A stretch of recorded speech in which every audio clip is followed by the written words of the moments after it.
Mas antes, gente, vamos a uma entrevista importante aqui no 360, muito significativa, claro, pelo dia de hoje, né? Pelo discurso tão esperado do presidente eleito Luiz Inácio Lula da Silva na COP27. O nosso entrevistado é o ex-ministro de Relações Exteriores, Celso Amorim, escolhido para compor também o grupo de transição. Ministro, está comigo? Deixa eu virar aqui para falar com o senhor. O senhor aparece no nosso telão grandão aqui, tudo bem? Está me ouvindo? Muito bem, muito obrigado. Estou ouvindo. Ministro, ouvindo e vendo. Oba! Ministro, primeiro, muito obrigada pela disponibilidade da conversa. A gente tem vários assuntos para tratar com o senhor hoje. É um dia muito significativo, como eu falei. Estávamos aguardando, então, qual seria esse primeiro discurso do presidente Lula. Ele fez um discurso, a gente destacou aqui alguns pontos no início do jornal, muito amplo, que atravessa ali vários apontamentos, traz críticas ao governo, reafirma compromissos de campanha, como a gente já esperava. Em dado momento, faz uma promessa de manter uma posição firme para cobrar os países ricos, sobretudo, um comprometimento com os países pobres. De que forma, ministro, o senhor acredita que o presidente eleito vai conseguir retorno nessa promessa? Olha, o presidente Lula é uma pessoa que tem uma liderança, uma estatura política mundial muito grande. Ele poderá falar não apenas em nome do Brasil, mas claro que tudo terá que ser com mandato, discutido democraticamente, mas ele poderá falar em nome da América Latina, ele poderá falar em nome dos países em desenvolvimento e falará com muita autoridade. Aquela frase que ele usou, de fato é uma coisa que eu pude observar. O mundo tinha saudade do Brasil. O Brasil tinha desaparecido do mundo como diplomacia inexistente, né? Não precisamos aqui recapitular os tristes momentos que nós vivemos. Contrariamente ao período do presidente Lula, em que o Brasil foi chamado para questões não só na região, por exemplo, apaziguar um pouco a questão da Venezuela, com um grupo de amigos, como nós fizemos, interna na Bolívia, questões do Oriente Médio. O Brasil participou de reuniões que nunca tinha participado antes, de grupos pequenos, até na questão do Irã, em que não conseguimos fazer exatamente porque não a Organização Mundial do Comércio. Então, tudo isso tinha muito que ver, totalmente que ver com a personalidade e a liderança política do presidente Lula. Então, eu acho que isso vai voltar a ocorrer. Ele tem autoridade política, autoridade moral para fazer as cobranças. Ele terá tanto mais autoridade moral quanto estiver fazendo o dever de casa, como ele fez questão de dizer que faria, né? Em termos de ter os órgãos de fiscalização, os órgãos de monitoramento, em termos de punir os crimes ambientais que são cometidos, tudo isso dentro de uma consciência de que hoje em dia o clima não é mais um teminha a mais, vamos dizer, um assunto a mais. É um tema central de sobrevivência da humanidade. Ministro, a gente vai rodar a entrevista também com os nossos analistas. Todo mundo quer fazer pergunta. Venham com a Thaís Arbex. Thaís, direto de Brasília. É com você, Thaís. Ministro, boa tarde, tudo bom? Tudo bem, Thaís. Ministro, prazer também, ministro. O presidente Lula falou durante seu discurso, vou até pegar a frase exata aqui para não cometer nenhum erro, que durante o governo dele terá o mais alto perfil na estrutura do governo no que diz respeito à questão climática. Havia até uma expectativa de que ele pudesse anunciar hoje essa autoridade do clima, não sei se vai ser chamado assim esse posto, e que esse cargo seria de Marina Silva. Deu furo pra gente, ministro, quando vem o anúncio desse cargo? Adoro. Não tenho furo, eu não tô nem em Sharm el Sheikh, eu estou aqui no apartamento do meu filho em São Paulo, né? Então na realidade eu fui curado porque eu tive que fazer uma cirurgia há pouco tempo de hérnia, então eu não tenho furo para dar. Eu acho que, digamos, é importante que o presidente tenha enfatizado que será, sabe, porque antes você ficava assim, você tem o Ministério do Meio Ambiente, o Ministério do Meio Ambiente cuida de muitas coisas importantes, sei lá, a reprodução dos peixes, a poluição do rio Tietê, mas o tema que interessa para a humanidade, não estou dizendo que os outros temas não são importantes, claro que são, né? Se você poluir os rios, você está fazendo um mal enorme ao planeta e a nós próprios, mas o tema que, digamos assim, interessa, que é urgente para a humanidade hoje, é o clima. Então, Aí eu acho que a frase foi escolhida com cuidado, porque talvez ainda haja opções na maneira de definir a subordinação, etc. É um cargo de alto perfil dentro da administração. Agora, se vai se chamar autoridade, agência, organização, se vai ficar dentro do Ministério do Meio Ambiente ou fora, não sei. Ministro, só para esclarecer, a ideia é que esse posto ele seja uma espécie de interlocutor não só com o governo aqui, com os ministérios, mas também que faça esse papel para fora, para a comunidade internacional? Em grande medida, sim, né? Não sei, você tem exemplos como o do John Kerry, né? O chinês também, com cujo nome eu não consegui gravar, que ele encontrou há pouco. Muitos países têm enviados especiais para o clima, mas eu acho que não é só a parte internacional. E, óbvio, a parte internacional sempre será coordenada com o Itamaraty também. Agora, no Itamaraty, queira ou não, isso é mais um tema. O Itamaraty trata do Mercosul, o Itamaraty trata da ONU, da guerra na Ucrânia, né? E trata do clima. Então, eu acho que para o Itamaraty isso é mais um tema. É muito importante que haja uma pessoa e uma estrutura com perfil alto no governo, que não está definido. Eu acho que se o presidente não definiu é porque ele não quis definir ainda, né? Mas perfil alto, nós estamos ainda na transição, né? Mas um perfil alto para agir tanto interna quanto externamente. Ministro, vou chamar o Leandro Rezende também para fazer uma pergunta e a gente conseguir aqui rodar o máximo possível. Tem outros assuntos para tratar também com o senhor. Vai, Leandro, com você. Obrigado, Tainá. Ministro, obrigado por estar conversando com a gente. À luz do que tem acontecido no Brasil nos últimos dias, né, de manifestações na porta de quartéis das Forças Armadas pedindo intervenção militar, queria uma avaliação do senhor. O senhor acredita que esse tipo de manifestação tem algum tipo de consegue, né, atingir as Forças Armadas de alguma maneira? Não. Se tem ali alguma forma, como é que o senhor vê esse tipo de coisa? Não, eu acho que não. Eu tenho convicção de que as pessoas de alto comando, de alto mando das Forças Armadas, que estão na ativa, não têm essa visão. Não, são críticas e lamentam essa visão. Então, o que há, eu acho que é ruim, porque é uma coisa de mal perdedor. Não se perdeu a eleição, gente.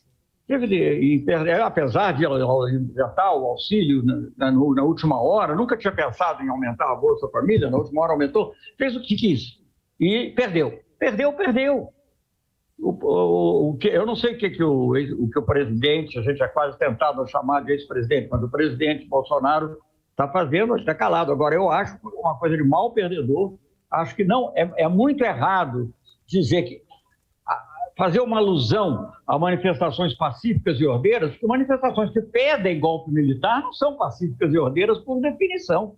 E eu acho que isso incomoda muito, tenho a sensação, pode ser até que tem alguém que gosta, mas a minha convicção é de que a maioria e a parte mais significativa do alto comando das Forças Armadas se sente desconfortável com isso.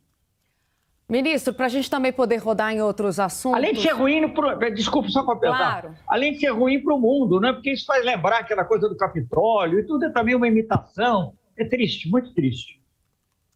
Ótimo. Ministro, eu queria também abordar um outro assunto com o senhor, que a gente tratou já durante o feriado também, durante alguns dias aqui na programação, que foi a nomeação do governo brasileiro do Ilan Goldfein para o BID, né? A gente acompanhou também o pedido do ex-ministro Guido Mantega, né, para que o nome...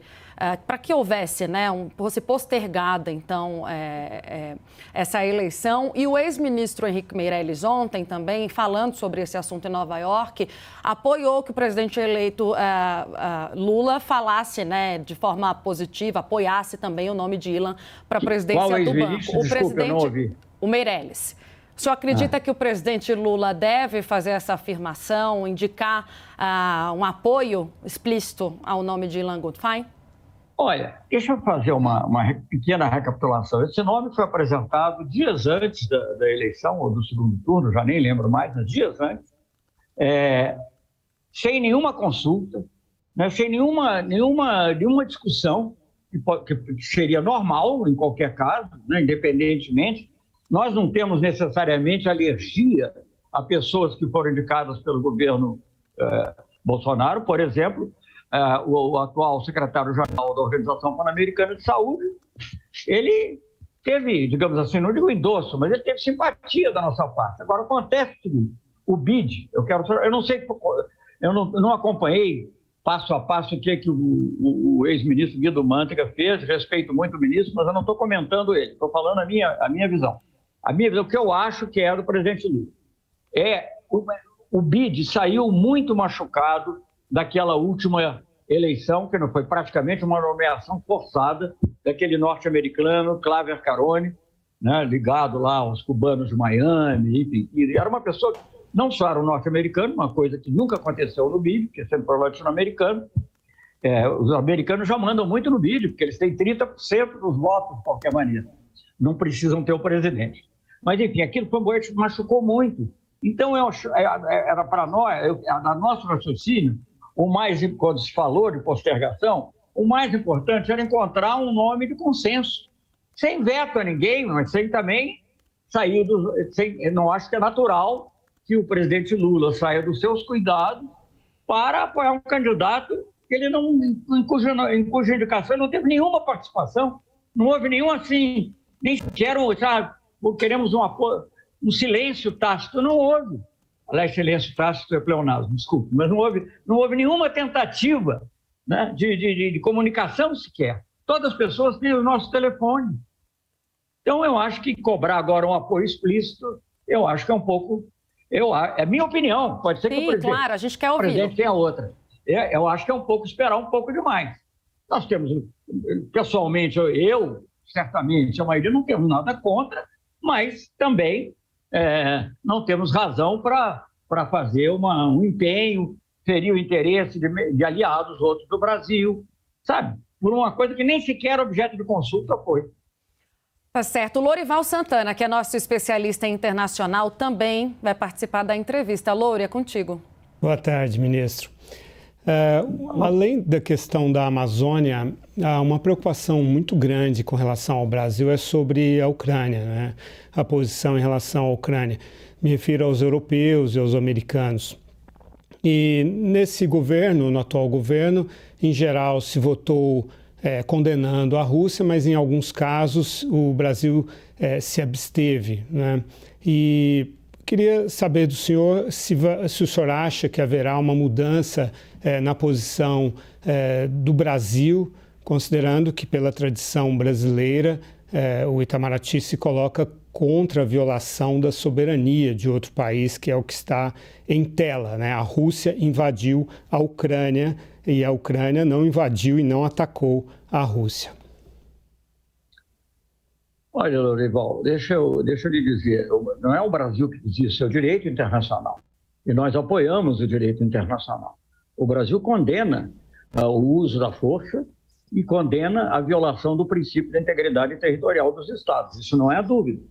Aliás, o Brasil condenou a invasão do Iraque pelos Estados Unidos e apoiado por alguns outros países, e condenou também os ataques da OTAN à Sérvia, porque não tinha autorização da ONU. O uso da força só com autorização das Nações Unidas, mesmo sendo desequilibrada como ela é hoje.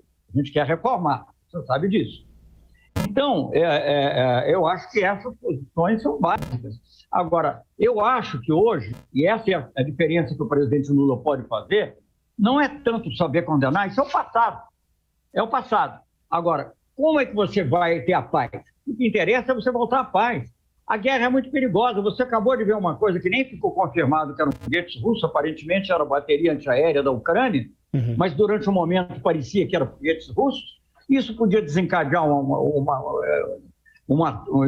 contra-ataque, e, por sua vez, o contra-ataque podia desencadear, você podia ficar no limiar de uma guerra nuclear.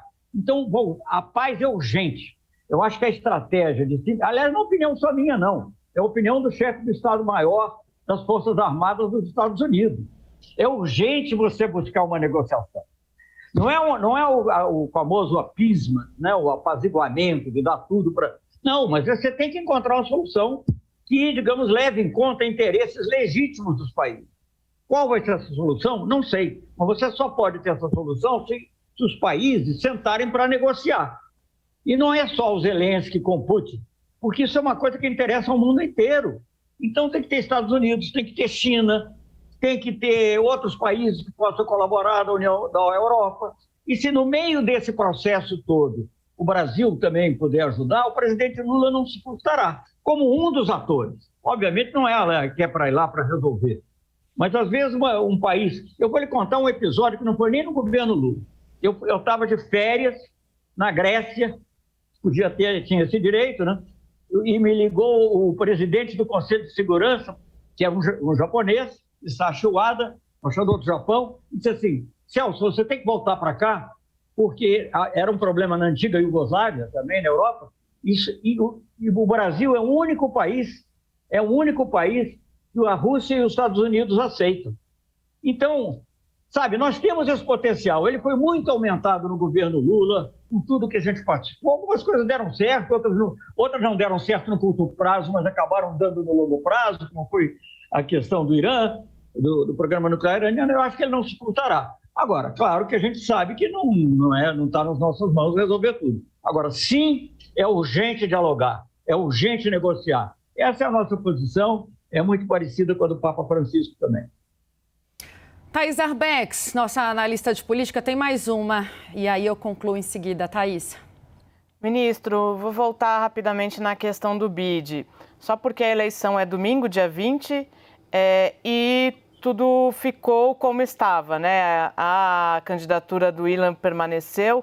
Diante desse quadro, a minha pergunta é: o governo eleito vai fazer alguma sinalização para outra candidatura? E a segunda, se porventura Ilan for eleito para o BID, como o senhor imagina essa relação do governo eleito com o órgão? Olha, a primeira, eu vou dar a minha opinião. Acho que nessa altura, o que nós gostaríamos é que houvesse uma candidatura de consenso latino-americano, até para restaurar o BID. Não interessa o nome, não interessa se é o mexicano, não interessa se é o argentino, não interessa se é o chileno. Não interessa se é o próprio Ilan. Se ele ganhar, ganhou. E a gente vai lidar com ele. Ué, por que não? E ele vai lidar com a gente. Não vejo problema nisso. Se ele é uma pessoa que eu acredito que seja de visão republicana. Agora, eu acho que esperar que nós, até o dia 20, quando nós só vamos assumir no dia... Nós, não estou me incluindo nisso, porque eu não sei o que é você. Nem sei se você é nada. Mas, digamos, nem estou pleiteando nada, mas, digamos, se o presidente Lula só assume no dia 1º de janeiro, querer que ele tenha que agora... Por que não nos consultaram? Por que não falaram? Por que não conversaram? Não houve isso. Entende? Não se pode jogar nas costas do atual governo, numa transição que está no seu começo, se manifestar sobre um assunto que é muito delicado e que tem vários aspectos. Como eu lhe falei, o Brasil, por exemplo, o Brasil tem interesse no consenso. Porque no consenso, como é que se constrói um consenso? Desculpe me alongar um pouquinho. Se constrói um consenso com a vice-presidência para um país, uma outra diretoria para outro país, né? Há várias formas, né? E a instituição funcionando harmoniosamente. É isso que tem. Gostaríamos que seja uma candidatura de consenso. Não temos veto, mas também não nos sentimos obrigados a fazer gestões. Ministro, vou voltar também um pouquinho só para a COP27. Olha, isso não está certo. Eu não critiquei a indicação. Eu apenas disse que nós não fomos consultados. Tá joia, a gente compreendeu, ministro. Mudar um pouquinho de assunto, para a gente fazer um mix aqui, aproveitar ao máximo a sua presença.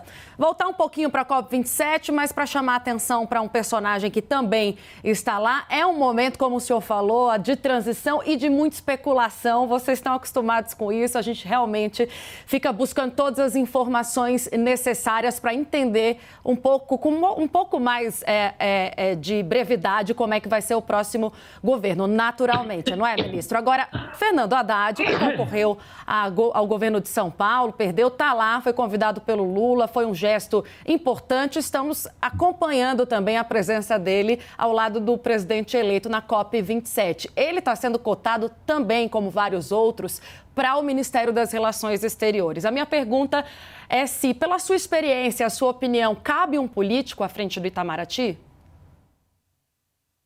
Pode caber, mas você sabe, eu trabalhei muito tempo com o ministro Renato Acher, que era da Ciência e Tecnologia, no governo Sarney. E só fazendo esse comentário e depois você tira as conclusões que quiser.